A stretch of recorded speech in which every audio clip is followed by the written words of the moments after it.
Hello बच्चों, चलिए प्रश्न को देखते हैं। प्रश्न है हमारे पास, भूमि से 1 किलोमीटर की ऊंचाई पर क्षैतिज के समांतर उड़ रहे एक हवाई जहाज का उन्नयन कोण 60 डिग्री है। यदि 10 सेकंड के बाद उन्नयन कोण 30 डिग्री हो जाता है तो हवाई जहाज की गति किलोमीटर प्रति घंटा में ज्ञात करनी है।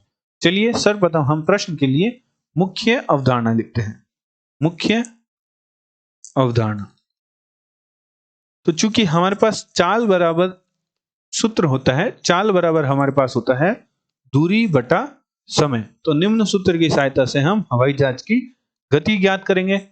एवं एक समकोण त्रिभुज में लंब एवं आधार के मध्य सूत्र होता है जो कि कुछ इस प्रकार होता है कि उदाहरण के तौर पर मान लीजिए हमारे पास एक समकोण त्रिभुज है ए बी सी, जहां जो कोण बी है वह 90 डिग्री है, अर्थात समकोण है। तो समकोण के सामने वाली जो भुजा होती है त्रिभुज में वह हमारी कर्ण होती है। यदि हम सी को थीटा मान ले, कोण सी को थीटा मान ले, तो थीटा के सामने वाली जो भुजा होगी वह हमारे त्रिभुज एबीसी का लंब होगा एवं जो बीसी भुजा है वह हमारे त्रिभुज एबीसी का आधार होगा। तो लंब एवं आधार के मध्य हमारे पास संबंध होता है tan थीटा बराबर होता है लंब बटा आधार। निम्न संबंध की सहायता से हम प्रश्न को हल करेंगे। अतः प्रश्न अनुसार प्रश्न में हमें कहा है कि 1 किलोमीटर की ऊंचाई पर क्षैतिज के समांतर हमारा एक हवाई जहाज उड़ रहा है जो 60 डिग्री का उन्नयन कोण बनाता है। तो हम मान लेते हैं कि यहाँ हम ए बिंदु पर हम उपस्थित है। ए बिंदु पर कोई व्यक्ति खड़ा है जिसका हवाई जहाज के साथ यहाँ कहीं हवाई जहाज है। बी बिंदु पर जिसका उन्नयन कोण, यह हमारा धरातल है जिसके साथ उन्नयन कोण बन रहा है 60 डिग्री एवं 10 सेकंड के बाद उन्नयन कोण 30 डिग्री हो जाता है। तो चूंकि जो उन्नयन कोण का मान है वह घट रहा है, तो जो हवाई जहाज है वह बिंदु ए से दूर जा रहा होगा, अर्थात कुछ इस दिशा में जा रहा होगा, तभी हमारा उन्नयन कोण घटेगा। यदि उन्नयन कोण का मान बढ़ता अर्थात 60 से 70 डिग्री हो जाता तो हवाई जहाज की जो दिशा है वह ए की ओर होती। तो चूंकि यहाँ उन्नयन कोण घट रहा है तो हवाई जहाज की दिशा इस ओर होगी। तो हम मान लेते हैं कि 10 सेकंड में बी से डी तक पहुंचता है और उन्नयन कोण है वह हमारे 60 से 30 डिग्री हो जाता है। तो ये हमें 30 डिग्री दे रखा है। तो हम धरातल पर यहाँ कई बिंदु मान लेते हैं ई और यहाँ हम कई बिंदु मान लेते हैं सी। तो प्रश्न में जो हमें कहा है कि जो डी से ई की दूरी है वह हमारे पास है 1 किलोमीटर और बी से जो सी की दूरी है वह हमारे पास है 1 किलोमीटर। तो प्रश्न में हमें समय दे रखा है, प्रश्न में हमें समय दे रखा है 10 सेकंड। समय हमें दे रखा है प्रश्न में 10 सेकंड। तो प्रश्न में हमें यह भी कहा है कि हमें जो चाल है वह किलोमीटर प्रति घंटा में ज्ञात करना है। तो समय को हम घंटे में बदलते हैं। तो समय जो सेकंड में दे रखा है उसे घंटे में बदलने के लिए हमें 3600 का भाग देना होगा। तो यह हमारा समय है वह घंटों में बदल जाएगा। तो हमारा समय बदल गया घंटों में जब हमने 3600 का भाग दे दिया।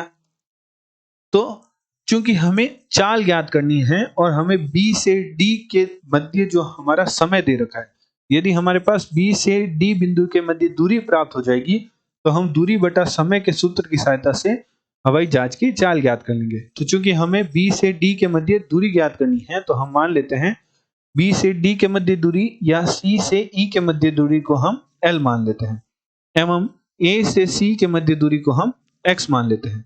तो चलिए लिखते हैं, माना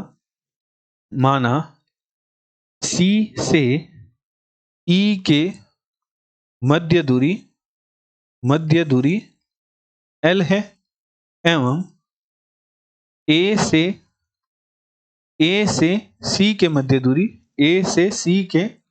मध्य दूरी एक्स है।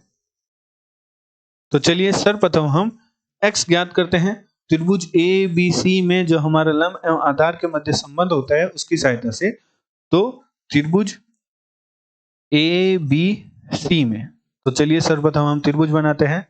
हमारे पास त्रिभुज कुछ इस प्रकार है जहां हमारा ए कोण दे रखा है 60 डिग्री, ये हमारा है एक्स, सी बिंदु और बी बिंदु एवं हवाई जहाज की जो क्षैतिज है उससे धरातल से दूरी है वह 1 किलोमीटर दे रखी। तो हमारे पास संबंध होता है tan थीटा बराबर हमारे पास होता है लंब बटे आधार। तो tan 60 बराबर हमारे पास होगा लंब हमारा हो जाएगा BC जो कि है A और आधार हमारे पास है X। तो चूंकि tan 60 का मान हमारे पास होता है वर्गमूल 3 बराबर हमारे पास होगा 1/x, जहां से हमारे पास x का मान प्राप्त होगा 1/वर्गमूल 3 किलोमीटर। अब हम त्रिभुज AED में जो हमारा त्रिभुज AED में जो हमारा लंब एवं आधार के मध्य संबंध का सूत्र होता है उसकी सहायता से हल करते हैं। AED, जहां हमारा A कोण है वह 30 डिग्री है एवं जो AE है वह हमारे पास है x प्लस L और DE है वह हमारे पास है 1 किलोमीटर। तो हमारे पास tan 30 बराबर हो जाएगा 1/x प्लस L। तो चूंकि tan 30 का मान हमारे पास होता है 1/वर्गमूल 3 और 1/x का मान हमारे पास प्राप्त हुआ था 1/वर्गमूल 3, या इसे x ही रहने देते हैं x प्लस L। तो x प्लस L बराबर हमारे पास प्राप्त होगा वर्गमूल 3, तो L बराबर हमारे पास प्राप्त होगा वर्गमूल 3 माइनस x। अब हम x का मान रख देते हैं, तो वर्गमूल 3 माइनस 1/वर्गमूल 3। तो जब हम हल करेंगे तो हमारे पास प्राप्त हो जाएगा वर्गमूल 3 गुणा वर्गमूल 3 का लघुत्तम लेंगे तो वर्गमूल 3 गुणा वर्गमूल 3, तो 3 माइनस 1, तो हमारे पास प्राप्त होगा 2/वर्गमूल 3 किलोमीटर।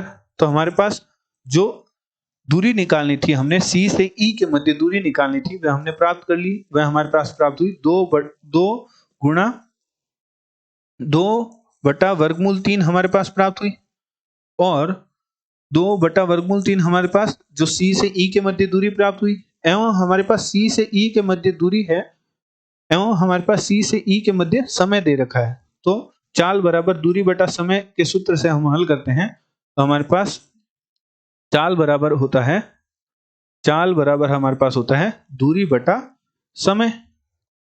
तो दूरी हमारे पास प्राप्त हो गई, वह हमारे पास प्राप्त हुई 2/वर्गमूल 3,